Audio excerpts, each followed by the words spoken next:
undangannya di gastroenterologi saat ini. Ada tim Jogja, terima kasih untuk moderator dan panitia. Kita akan membahas lanjutan dari Dr. Sumarjo tadi tentang irritable bowel syndrome. Karena irritable bowel syndrome sering terjadi bersamaan juga dengan dispepsi fungsional.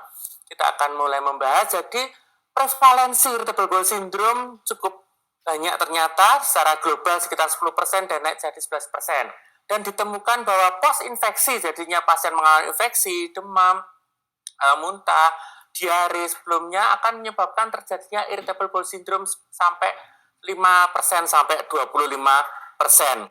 Jadi kita melihat saat dulu IBS dikatakan tidak diketahui penyebabnya, tapi ternyata sekarang IBS diketahui multidimensional disorder, yaitu ada gut dysbiosis, makanya mungkin peran probiotik berguna, ada GI low grade inflamasi, mucosal imun aktivasi, increased gut permeability, food intolerance, sehingga kita akan membahas tentang diet, GI dysmotility, bisa karena colonic transitnya menurun ataupun meningkat, sehingga obat-obat anti diare ataupun obat-obat untuk laksansia nanti bisa berguna, 5-HT3 antagonis bisa berguna, visceral hypersensitivity itu akan menyebabkan obat-obatan antispasmodik, obat-obatan SSRI ataupun trisiklik akan bisa berguna dalam pengobatan, dan ada perubahan alter gut brain interaction, genetik dan psikososial faktor, sehingga mungkin psikoterapi akan bisa berguna pada pasien tersebut. Sehingga kita lihat bahwa dari bagian otak, saraf sampai usus lambung akan saling berhubungan. Dan juga kita akan mulai menyingkirkan, jangan-jangan itu bukan IBS murni, tapi jangan-jangan itu ada dysbiosisnya, seperti small intestine bakteria overgrowth. Kita akan lihat nanti rifaximin akan berguna, ataupun mungkin ada malabsorpsi dari bile acid, bisa maka obat-obat sequestran akan bisa berguna, ataupun mungkin prevalensi kecil bisa celiac atau non celiac hypersensitivity. Nanti kita akan membahas lebih lanjut. Kita lihat bahwa ternyata infeksi baik Giardia yang paling sering ataupun yang lain akan bisa mencetuskan IBS dalam 12 bulan. Itu masih bisa mencetuskan bahkan sampai 3 tahun, tapi paling sering di bawah 12 bulan. Sehingga akan terjadi imun aktivitas yang meningkat, alter barrier, dysmotility, ataupun visceral pain, sehingga terjadi IBS. Ini adalah ROM 4 2016 yang dipakai memperbarui dari ROM 3. Perbedaannya dengan ROM 3 menggunakan abdominal discomfort sebagai diagnostik, tapi ROM 4 menggunakan adanya abdominal pain sekurangnya 1 hari per minggu dalam 3 bulan, dan diikuti 2 diantaranya adalah nyerinya berhubungan dengan defekasi, nyerinya berhubungan dengan perubahan dari bentuk tinja, ataupun perubahan tampilan dan frekuensi dari tinja. Ini adalah ROM 4 Europe dan Amerika. Tetapi kita lihat bahwa ini tampilan dari Bristol stool form. Kita lihat tipe 1 dan 2 itu bagian tinja yang paling keras. Tetapi tipe 6-7 semakin lembut, semakin encer. Sehingga kita akan menggunakan ini sebagai kriteria bentuk perubahan tinja. Kita lihat dari diagram ini, IBS yang tipe konstipasi, tipe sembelit akan memiliki 25% dari tinjanya lebih tipe 1-2, jadi tipe keras, meringkil bahasa Jawanya. Tetapi kalau IBS yang tipe diare di bawah ini, maka 25% lebih bentuk tinjanya akan berupa cair. Sehingga bila di tengahnya, di antaranya 25% cair, kadang-kadang 25% lebih bentuk keras sekali, itu IBS tipe mix ataupun tidak bisa diklasifikasikan. Yang utama adalah saat kita menentukan bentuk tinja, kita pastikan pasien tidak dalam kondisi minum obat, sehingga itu pasti memang murni primer bentuk tinja pasien tersebut.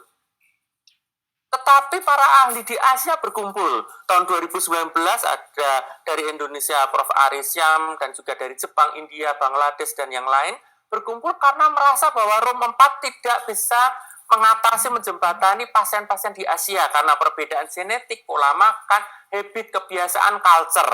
Sehingga mereka membuat statement yang sesuai untuk pasien kita di Asia, termasuk Indonesia. Statement pertama, perbedaannya kalau ROM 4 abdominal pain saja, tetapi di Second Asian Consensus IBS menyatakan bahwa selain abdominal pain, bloating, kembung, atau discomfort yang membaik ataupun memburuk setelah buang air besar ataupun setelah flatus ataupun kentut, itu akan dianggap sebagai IBS dan berhubungan dengan perubahan bentuk tinja, frekuensi, keinginan untuk buang air besar saat mengejan ataupun merasa tidak selesai saat buang air besar, itu dianggap sebagai tampilan IBS di Asia. Dan juga kita lihat dari Bristol stool-nya ada tampilan perbedaan frekuensi, rasa mengejan, komplit evakuasi, dan rasa ingin buang air besar tapi tidak terjadi. Dan ini yang statement 3 sangat berbeda dengan room 4, bahwa di Asia pasien IBS sering mengalami keluhan merasa setelah makan dia mengalami rasa perut sakit, rasa kembung dan distensi, dan nanti berhubungan dengan perbaikan atau perburukan setelah buang air besar ataupun flatus. Jadi seperti diterangkan Dr. Marzo tadi, mungkin ini seperti post-meal, dispepsia fungsional post-meal, tetapi ternyata kalau diteliti banyak penelitian di Asia dilihat ternyata bukan dispepsia fungsional yang post-meal, ternyata adalah IBS. Nah, ini adalah diagram dari Jepang, kita ambil yang Asia 2020, ini sangat mudah. Jadi bila kita menemukan ada pasien dengan abdominal pain, ataupun perubahan bentuk tinja, frekuensi, dan sebagainya, pertama kita lihat adakah alarm simptom, seperti yang tadi diterangkan Dr. Marjo, sama apakah ada perdarahan, apakah ada penurunan berat badan, apakah ada demam atau atralgia, jangan-jangan itu IBD, ataukah ada risk faktornya, usia di atas 50, keluarga ada riwayat kanker, ataupun ada palpable mass di perutnya, ataupun pemeriksaan rutinnya juga kita temukan fecal blood test, occult fecal blood test juga positif, ataukah waktu kita cek HSCRP ternyata tinggi, kita pastikan dulu, jangan kita sebut itu sebagai IBS, tapi kita pastikan dengan pemeriksaan kolonoskopi, karena jangan-jangan ada penyakit organik yang bukan pasien IBS. Tetapi setelah tanda alarm, risk factor, pemeriksaan rutin tidak ditemukan yang bermakna, kita masukkan ke kriteria room 4 ataupun tadi yang Asian Consensus, second Asian Consensus, kita lihat cocok untuk IBS, kita masukkan sebagai itu pasien IBS. Tetapi bila tidak masuk kriteria, kita gunakan room 4 untuk melihat apakah ada fungsional gastrointestinal disorder yang bukan IBS. Guideline tersebut menyatakan guideline tidak menggaransi bisa menyingkirkan 100% adanya penyakit organik. Jadi tetap guideline adalah guideline, kita harus evaluasi lebih. Jangan-jangan pasien itu perlu kita upper gastrointestinal endoscopy, karena mungkin dia bersamaan dengan GERD, bersamaan dengan ada dispepsia fungsional terasanya. Jangan-jangan kita butuh CT scan, jangan-jangan kita butuh USG, jangan-jangan kita butuh small intestine endoscopic, karena pernah kejadian tampilan GERD, tampilan IBS ternyata ada mass di ileum atau yeyunum, itu mungkin saja. Sehingga kita harus sangat hati-hati, evaluatif, sistematik untuk mengevaluasinya. Nah, seandainya pasien sudah masuk kriteria IBS, yang kita lakukan kedua adalah membedakan apakah tipe diare, tipe konstipasi, atau tipe mix. Sehingga bila diare kita berikan diet terapi, behavioral, ataupun 5-HT3 antagonis, antidiarel, atau kalau konstipasi kita berikan yang menambah cairan seperti tirtaguk atau laksatif.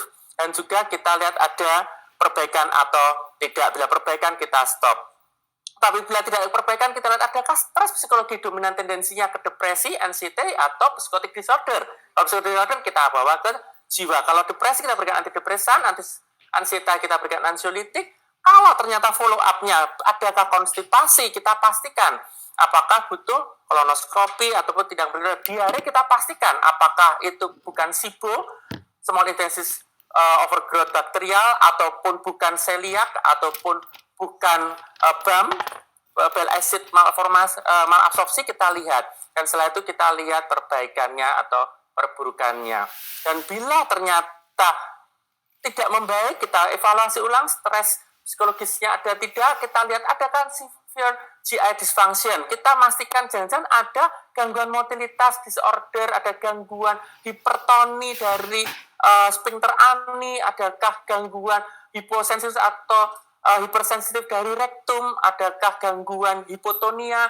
Paling mudah adalah kita lakukan rectal tuse dan suruh pasien untuk mengejan seperti mau BAB. Bila kita lihat harusnya bila mengejan, maka sphincter ani dan rektum akan merileks karena biar keluar. Tetapi pada gangguan-gangguan seperti kegagalan pupur rektal, disinergi, defekasi, maka akan saat ingin buang air besar, waktu kita pasang jari di daerah rektum akan malah memencang. Ya, akan kita pastikan apakah itu murni IBS atau bukan. Aga membuat kriteria pada pasien-pasien diare, apakah perlu pemeriksaan lebih lanjut. Kita lihat bahwa Aga menyarankan penggunaan calprotectin untuk melihat adakah pasien kronik diarenya memiliki IBD. Kita bisa menggunakan SCRP bila calprotectin tidak tersedia, walaupun sensi spesifitasnya lebih rendah. Kita juga bila kronik diare kita pastikan ada giardiasis tidak, ataupun bila ada riwayat perjalanan yang ke arah yang memiliki parasit kita pastikan ada kemungkinan parasit yang lain. Kita bila ada pasien diare tidak sembuh-sembuh, pertimbangkan apalagi dia sangat-sangat harus bebas gluten. Bebas gluten, bebas tepung, produk tepung karena celiak akan menyebabkan harus bebas tepung, bebas gluten, sehingga kita pastikan apakah kemungkinan itu celiak, non celiak, hypersensitivity ataupun yang lain. Kita juga pastikan apakah ada bile acid diare. Jadinya karena ada malabsorpsi bile acid maka pasien itu diare. Itu bisa pada pasien-pasien post cholecystectomy, itu juga bisa ada kejadian. Pasien SIBO itu juga bisa kejadian, sehingga kita harus memastikan apakah ada bile acid diare. Jadi kita pastikan lebih lanjut. Ini adalah AGA 2022 Juni kemarin, baru kemarin kita lihat bahwa semua pasien IBS setelah kita edukasi, kita lihat modification, kita lihat IBS konstipasi, kita berikan osmotik lasatif, PEG. Kita berikan kalau nyeri antispasmodik seperti yosiamin, ataupun kita berikan seritaglukok yang sehingga memberikan menambah cairan seperti lubiproston, ada tersedia, linaclotide, plecanatide, dan tenapol. Dan sertanya kalau tidak bisa kita pertimbangkan pemberian 3 sirop. Kalau umpamanya IBS diare kita berikan anti diare, loperamid banyak kita gampang mudah. Kalau enggak kita trial dengan bile acid sequestran seperti kolestiramin, bisa abdominal pain-nya sama pengobatannya.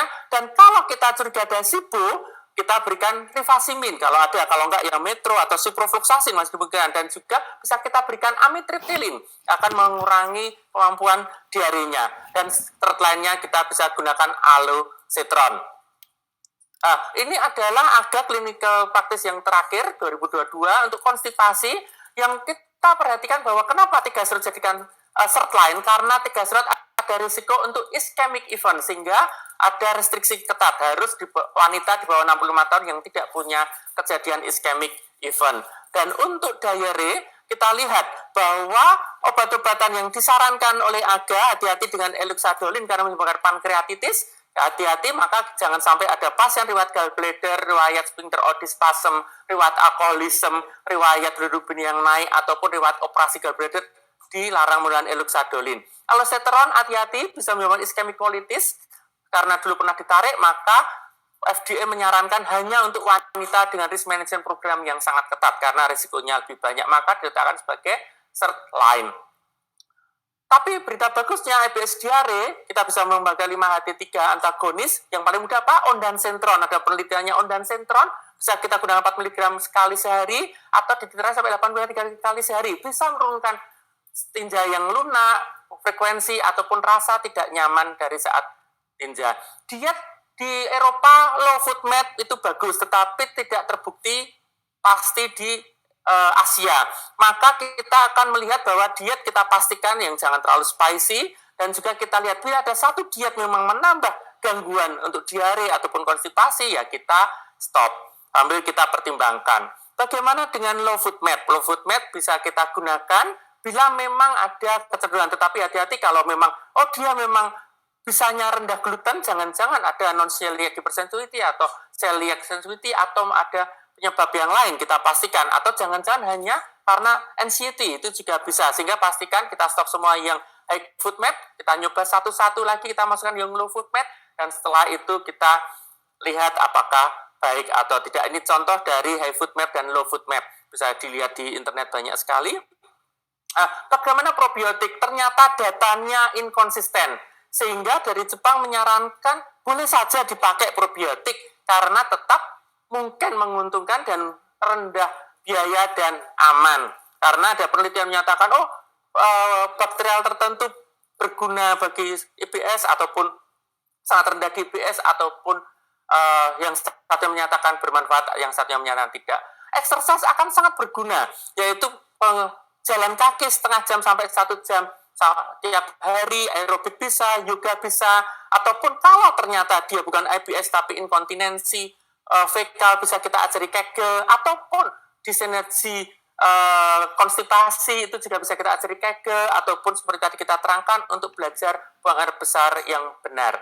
Sehingga take home message-nya kita lihat patofisiologinya banyak sekali. Kita pastikan apakah itu pasien IBS. Setelah itu IBS kita pastikan apakah tipe diare atau tipe konstipasi ataupun mix. Kita pastikan apakah ada penyebab yang lain dari infeksi, dari psikologikalnya. Kita lihat apakah ada BAM, apakah ada celiak, ataukah ada mikroskopik colitis. Kalau memang ternyata tidak ditemukan apa-apa, kita pastikan dan kita berikan obat sesuai evidence base, dan komunikasi dengan kondisi pasien yang baik akan menyebabkan pasien irritable bowel syndrome bisa mengalami penyembuhan sempurna. Ya, akhir kata doanya bermanfaat dan Tuhan memberkati pelayanan kita semua. Amin.